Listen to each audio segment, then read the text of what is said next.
साथियों सलाम, नमस्ते, सत श्री अकाल और जय भीम जोहार। साथियों, क्या भारतीय जनता पार्टी को जिताने का ठेका चुनाव आयोग ने ले लिया है? ये मैं नहीं कह रहा हूं दोस्तों, किसी और ने कहा है। ऐसी बातें लगातार उठते रही हैं। आपको याद होगा दोस्तों, पुराने व्यूअर्स हमारे अगर देख रहे हैं, पुराने लोग, उन्हें याद होगा बूथ कैप्चरिंग, बूथ लूट लिए गए। पहले ये खबरें आम हुआ करती थी।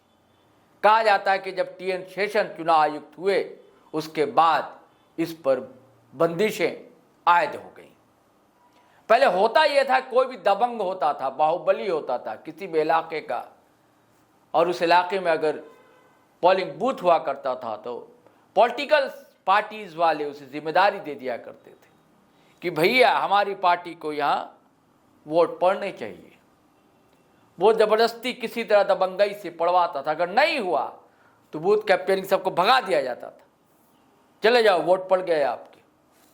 और उसके बाद पार्टी के कार्यकर्ता उस दबंग के साथ मिलकर धड़ाधड़ बैलेट पर मोहर लगा दिया करते थे। और अब क्या ढंग बदल गए हैं, तरीके बदल गए हैं। साथियों, आपको पता पश्चिम बंगाल में कितने वोटर्स के नाम काट डाले गए, और उस इलाके में काटे गए जहां भारतीय जनता पार्टी के वो वोटर नहीं थे। बताया जाता है कि वो सारे वोटर्स जो थे टीएमसी के थे, इसीलिए उनके नाम काट दिए गए। ये आरोप टीएमसी लगा रही है। और असम का भी यही हाल है। कल वोटिंग हुई असम में। कल एक नहीं कई वीडियो वायरल हुए जो ये बताता है कि बाहर से लोग बुलाए गए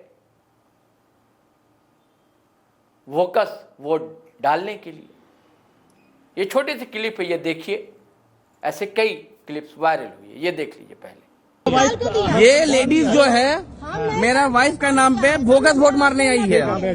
फोटो मत कीजिए, फिर आप लोग पैसा ले, आप लोग पैसा ले,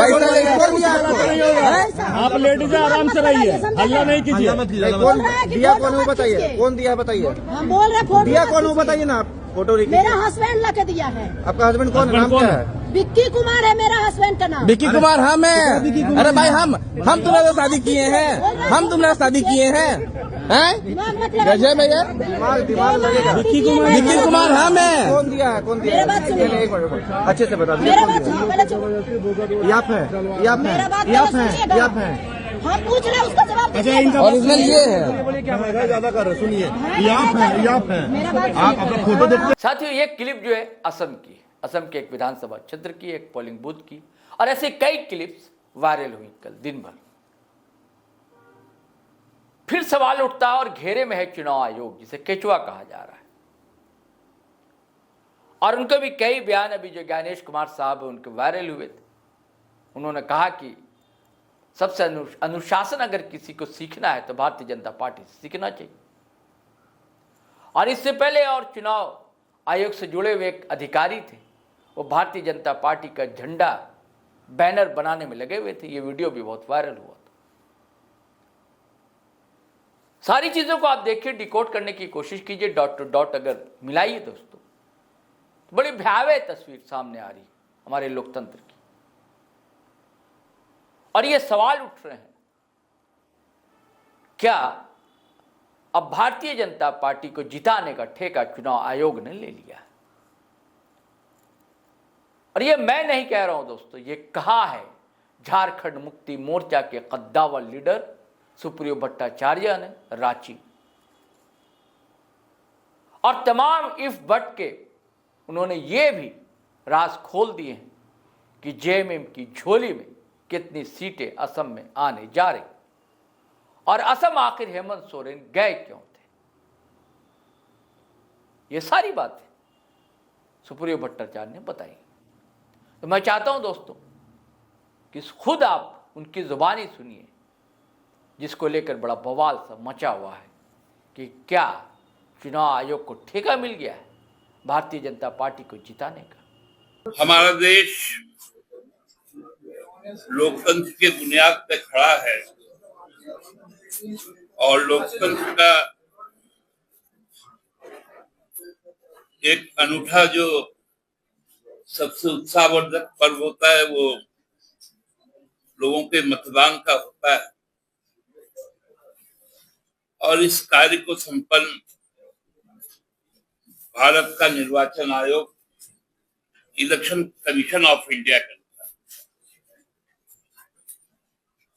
आज का दिन बहुत एक बड़ा चिन्हित करने वाला दिन है। जब राज्य हमारे देश के 3 राज्यों में केरलम, पुडुचेरी और आसाम में अगले 5 वर्षों के लिए सरकार गठन के लिए लोग अपना मतदान कर रहे हैं, वही बंगाल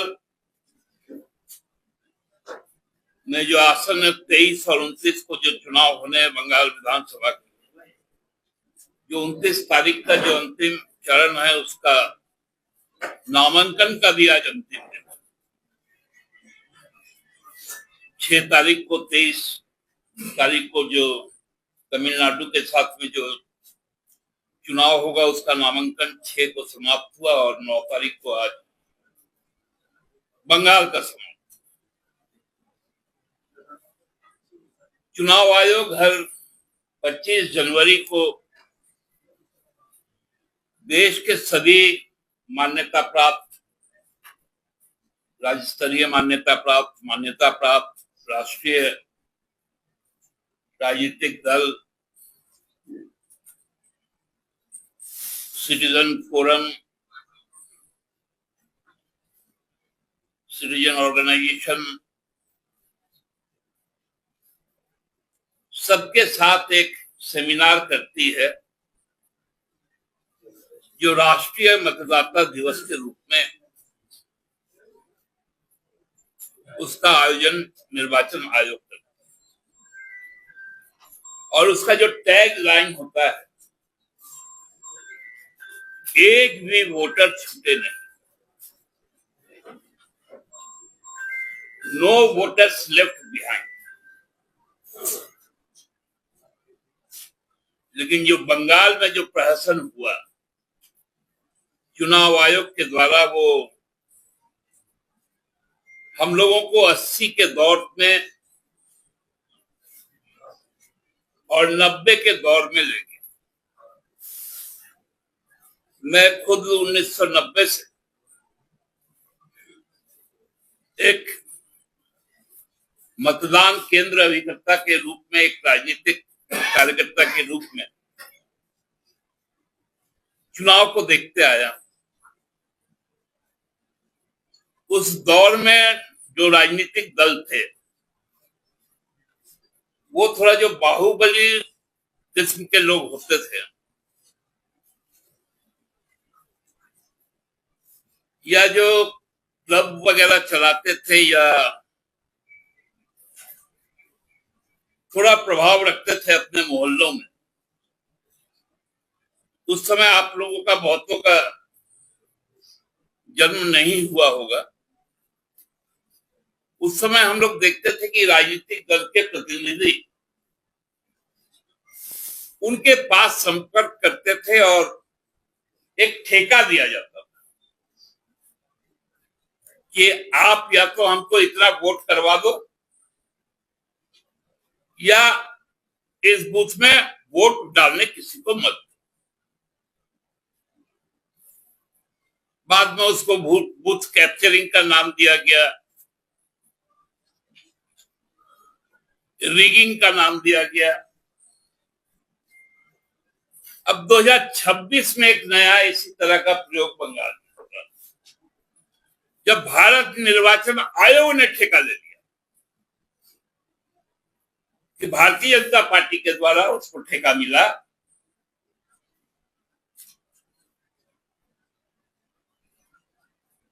कि बंगाल के जो मताधिकार करने वाले लोग हैं उनका अधिकार छीन लो। पीपल्स रजिस्ट्रेशन एक्ट 1950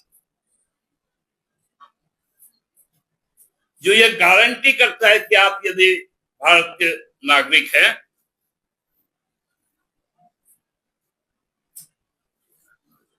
आप यदि पागल नहीं है, आप यदि बैंक करप्ट नहीं है,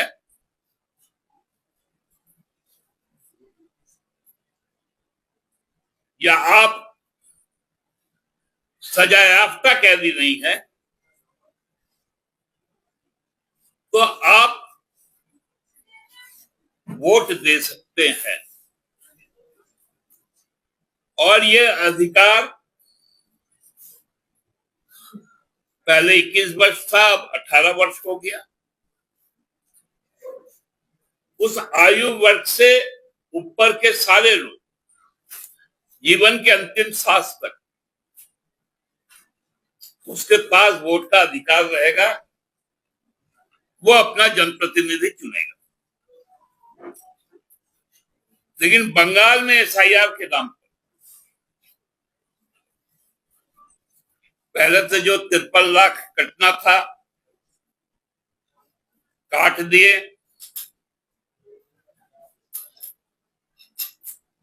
लोगों को लाइनों में लगवा दिए। सुप्रीम कोर्ट ने कहा कि न्यायिक रिवीजन होगा, वो भी शुरू हुआ। हमारे राज्य से भी, उड़ीसा से भी कई लोग गए न्यायिक सेवा के। लेकिन अब क्या हुआ, वो नाम जब जो कट गया, बाकी जो लगभग 32 लाख लोगों के नाम और लॉजिकल डिस्पेंसी के नाम पर किया गया,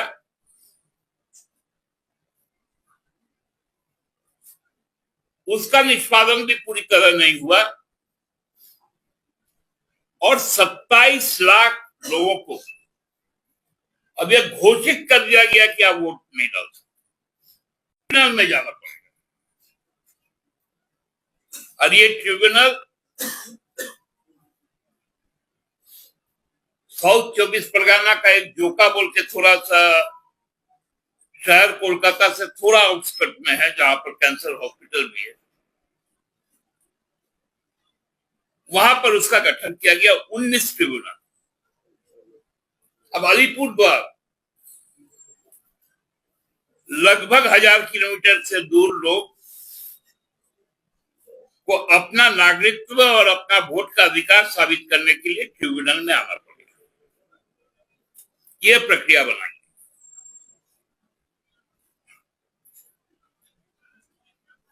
क्योंकि आज तक हर व्यक्ति स्वतंत्र था, जिसमें वो 27 लाख लोग भी थे कि जो नामांकन कर सकते। ऐसा हुआ भी, 2 प्रत्याशियों को सुप्रीम कोर्ट से रिलीफ मिला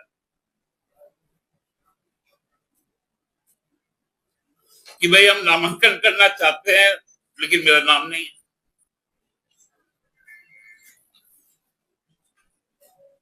तो ये पहला मामला चुनाव आयोग द्वारा किया गया कि भारतीय जनता पार्टी से समझौते के तहत 27 लाख वोट काट दिए।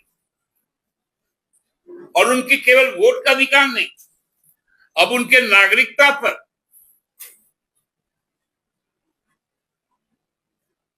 एक प्रश्न चिन्ह लग गया। ये बहुत गंभीर बात है। ये हमारे लोकतंत्र के लिए अत्यंत अशुभ संकेत ही नहीं, अलार्मिंग सिचुएशन।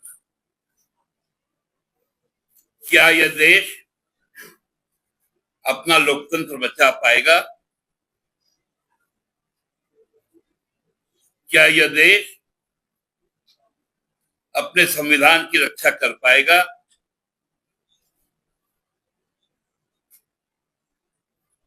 ये बहुत बड़ा प्रश्न सामने आया है।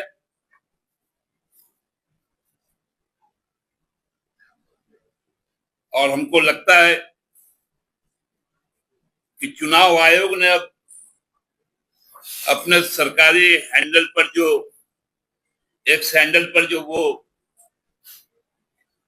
अब बातें आ रही हैं उनके तरफ से, वो किसी सरकारी दफ्तर का भाषा नहीं हो सकता, क्योंकि सरकारी दफ्तर का भाषा भी हम लोग जानते हैं और राजनीतिक दफ्तर का भी भाषा हम लोग जानते हैं। तो अब सारे वक्तव्य पंडित दीनदयाल मार्ग से अशोका रोड पहुंच रहा है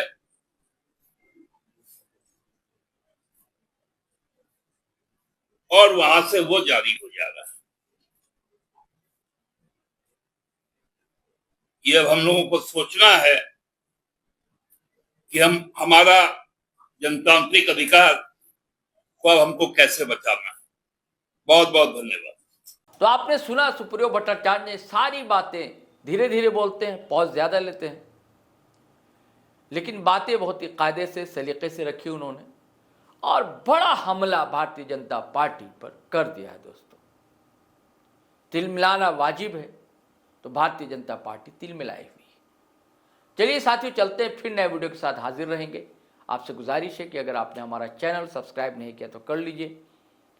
फेसबुक पर भी आइए, हमारा पेज है इसी नाम से। और वीडियो हमेशा की तरह धड़ाधड़ फटाफट खटाखट शेयर कीजिए, लाइक कीजिए, कमेंट कीजिए। आज्ञा दीजिए, इजाज़त दीजिए। जय हिंद, जय भारत।